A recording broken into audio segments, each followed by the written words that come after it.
Bonjour. Nous sommes un groupe de la classe de seconde A. Et pour un projet d'SVT, on a demandé des questions à quelques personnes pour tester leurs connaissances sur les micro-organismes. Et voici leurs réactions.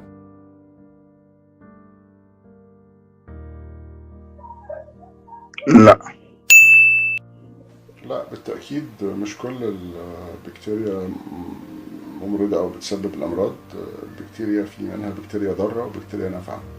البكتيريا الضارة هي اللي بتأثر على صحة البيئة في العموم، لكن البكتيريا النافعة بتتفاعل مع مواد تانية علشان تنتج طاقة حيوية بتفيد البشرية وبتفيد البيئة في العموم.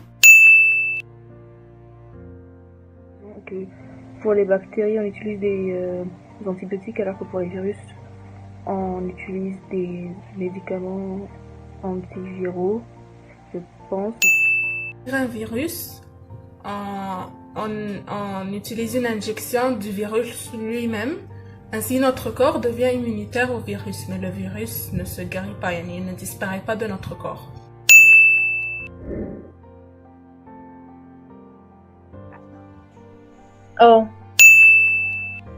في بكتيريا في الجسم، في بكتيريا في البق ممكن نلاقيها بتبقى مسؤولة عن التسوس، وفي بكتيريا في الانتستان برضو بتبقى دي بكتيريا نافعة وبتساعد في عملية الهضم.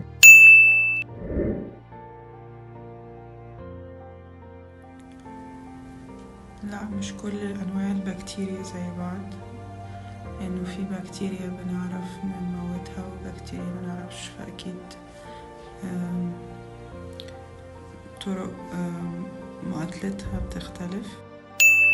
Et de la même manière, je sais pas, mais je sais qu'il y a des bactéries qui peuvent résister aux antibiotiques, qui peut-être non, pas tuer de la même manière. Je sais. يعني هي لو في الجسم already بتعيش يعني في السيلز اللي هي بتنفكت، بس I think إن هو لو في الطبيعة بيعيشوا يعني في حتت tropical أكتر أو كده، في غابة مثلا. I guess. Sur la nourriture où il y a de l'humidité.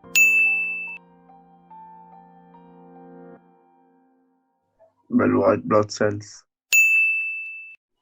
عنده immune system اللي هو خط الدفاع عن نفسه، بيتكون من كرات الدم البيضاء، في أنواع من كرات الدم البيضاء كل واحدة بتبقى مسؤولة عن الحاجة اللي بتخش في الجسم. يعني هتلاقي جزء من كرات الدم البيضاء مسؤول انه يدافع ضد الفيروس لو دخل، جزء مسؤول عن البكتيريا، جزء لو في اي حاجة حساسية هجمت الانسان، في نوع من كرات الدم يطلع يهاجم الموضوع ده عشان يخلص.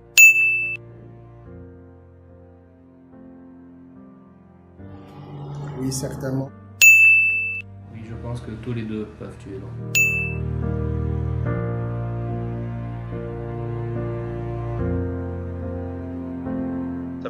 Je fais un petit coucou à ta professeure de SVT.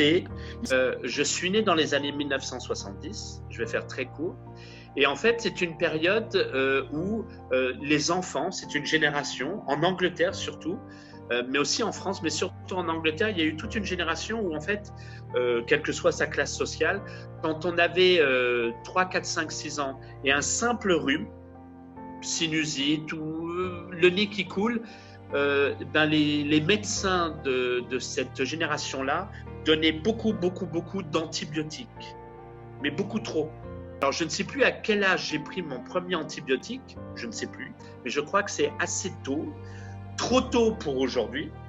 Donc en fait à 3, 4, 5, 6 ans, j'ai pas pris des milliers d'antibiotiques, mais j'en ai pris un peu trop, et donc ça, d'après certains docteurs aujourd'hui, ils m'ont confirmé 2 choses. Et c'est très sérieux. Hein. En fait, ça affaiblit bien sûr mon immunité. Numéro 2, mes dents. Quelle est la relation entre les dents, leurs racines et gencives et la digestion et le fait d'avoir pris beaucoup d'antibiotiques alors que mon corps était en pleine croissance, voire même pas du tout, c'était vraiment avant l'adolescence. Il y a une relation qui a été prouvée, c'est-à-dire que quand j'ai une radio des dents, quand je vais voir un dentiste pour la première fois, il ne me connaît pas et qu'il me fait une radio, il est très surpris parce que la racine de mes dents, d'accord, n'est pas très développée. Pourquoi ? Parce que quand j'avais 4, 5, 6, 7 et 1, eh bien, j'ai pris trop d'antibiotiques, alors pas jusqu'à la mort, bien sûr, mais j'ai pris trop d'antibiotiques et ça a atteint en fait la racine des dents. Et voilà, c'est une des preuves médicales. Quand il y a un petit truc, en général, à l'école, je tombe assez malade tout le temps et c'est toujours pareil, une grosse sinusite. Voilà. Mais ça veut dire que mon corps, voilà, j'aurais tout dit, est en quelque sorte assez sensible à l'humidité et à la poussière, mais surtout l'humidité.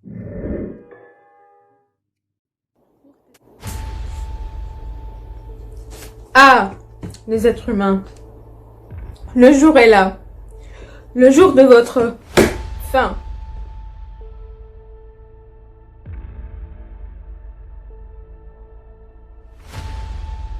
Bonjour, je m'appelle Streptococcus thermophilus. Je suis une bactérie d'une forme sphérique, puisque j'appartiens à la famille des Streptococcus.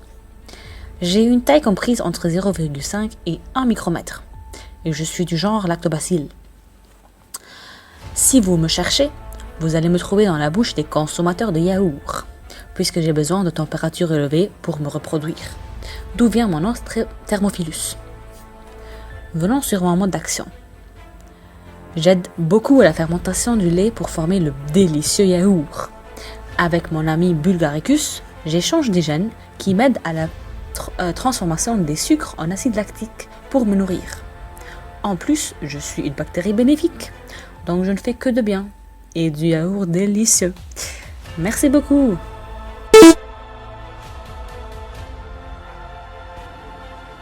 Bonjour, mon nom est Streptococcus mutant.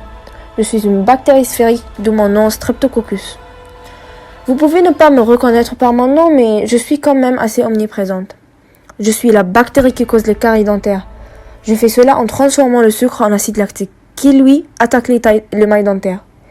Et oui, je suis la bactérie qui vit dans la cavité buccale des gens et qui progresse jusqu'à arriver au nerf, causant une énorme peine irritante dans la bouche et déformant les dents des gens. Je suis donc une bactérie pathogène qui n'affecte pas nécessairement la santé des humains, mais je leur cause une peine qui les embête et les embarrasse pour un bon bout de temps, et ça, je le garantis. Salut, je suis Candida albicans. Je suis un champignon grand et rond, de couleur blanche. Et c'est d'où vient mon nom, albicans. Je cause des infections fongiques dans les muqueuses du corps, digestives ou vaginales. Et c'est d'où vient mon caractère pathogène. Je suis un parasite qui dépend sur les différentes muqueuses du corps. Pourtant, je ne suis pas transmissible, puisque les humains ne peuvent pas m'attraper. Je me développe seulement chez les personnes immunodéprimées. Je peux maintenant te dire pourquoi je peux venir dans ton corps. C'est à cause du café, du stress, un manque d'enzymes digestives ou d'acide chlorhydrique. Et maintenant, je peux te dire quelques symptômes que je peux causer. Je peux causer un ballonnement, des gaz, des crampes, des constipations, des irritations, des infections au niveau urinaire ou vaginal, des fatigues, des maux de tête, des changements d'humeur, anxiété, une perte de mémoire et beaucoup d'autres.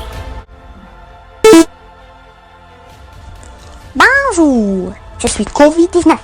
Je suis un virus d'une taille de 125 nanomètres. Quand j'atteins la créature homme, je cause des problèmes respiratoires aigus sévères. J'entre dans mon endroit préféré. Je pense qu'il appelle poumon. Et l'on devient malade d'une maladie qui est appelée Covid-19. Et c'est d'où vient mon nom. Vous savez, le premier pays que j'ai rencontré était la Chine. Et c'est le pays de ma naissance. Ni hao, wata, Covid-19. Ce qui veut dire, bonjour, je m'appelle Covid-19. En plus, la façon dont je suis transmis est très facile, croyez-moi. Je suis transmis à travers les gouttelettes qui se trouvent dans l'air quand quelqu'un tousse, ce qui se passe tous les jours. Ou, une autre manière de transmission est quand cette créature appelée homme est mise en contact avec quelqu'un déjà infecté. Puis, elle touche ses yeux, son nez ou sa bouche. C'est pour cela le nombre de ma famille ne cesse pas d'augmenter. Et je ne pense pas que je suis connue, car personne de ces créatures a pu tuer un membre de ma famille. Jusqu'à maintenant, en 2018. Et en plus, parfois, il y a des créatures qui sont atteintes de ma famille, sans qu'ils le sachent, ce qui facilite ma transmission. Ainsi, je serai capable de causer une grande pandémie après 2 ans.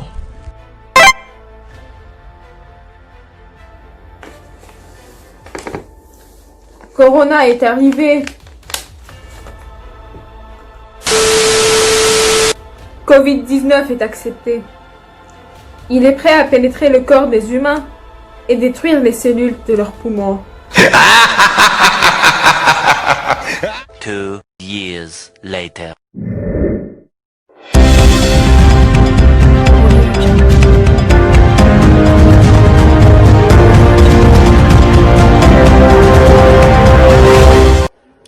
Bienvenue mesdames et messieurs. Aujourd'hui, on vous informe d'un nouveau danger qui risque l'existence de l'humanité. Un nouveau virus qui est apparu en Wuhan, Chine. Le coronavirus ou la Covid-19. Jusqu'à maintenant, ce virus reste un grand mystère. On ne connaît rien sur lui, autre que le fait qu'il tue les âgés et ceux qui ont une faible immunité. Ce virus est transmissible entre les gens. Et c'est pour cela que les docteurs, chers spectateurs, vous conseillent de vous éloigner et d'éviter de vous embrasser. Merci et bonne journée. Allô? Hi, Ça va? ça va et toi? Ça va bien. T'as entendu les news ce matin? Oui, mais je pense que ça va bien se passer. Mais non, ça va être trop ennuyant. Je pense être productive. D'accord. Ok, Bye. bye.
Bonjour, je suis Salma Raraf, professeure de biologie à l'université d'Oxford. Je vous joins aujourd'hui pour vous prévenir sérieusement de la Covid-19. Le virus est extrêmement difficile à traiter à cause des mutations créées à chaque fois qu'on trouve une solution et qu'on se rapproche de le tuer. Après beaucoup de tests, une théorie a été établie sur son danger et ce qu'il fait exactement dans le corps humain. Il attaque les globules rouges et se nourrit sur les protéines qui s'y trouvent. À cause de cela, et faute de transportation d'oxygène dans le sang, ce qui est le rôle des globules rouges qui sont maintenant détruits, tous les organes du corps sont affectés parce qu'ils dépendent de l'oxygène pour avoir leur énergie, surtout les poumons. Par suite, le taux de fer dans le sang augmente, causant des cailloux tout au long des artères et des veines du corps. Ce virus se répand rapidement entre les gens. Le nombre de malades a dépassé les 6 millions. C'est pour cela qu'on vous conseille, s'il vous plaît, de rester à la maison et de sortir seulement s'il est nécessaire. Portez le masque, couvrant la bouche et le nez, et des gants. N'oubliez pas aussi de porter avec vous de l'alcool et des désinfectants, car le virus vit aussi sur les objets pour une longue durée. Alors nettoyez et désinfectez vos mains de temps en temps et évitez de toucher vos visages, vos bouches et vos yeux. Un peu de nuit est mieux que d'être infecté et forcé à affronter cet horrible virus. J'espère que vous êtes convaincus et que vous respecterez ces règles. Bonne nuit et restez sans danger.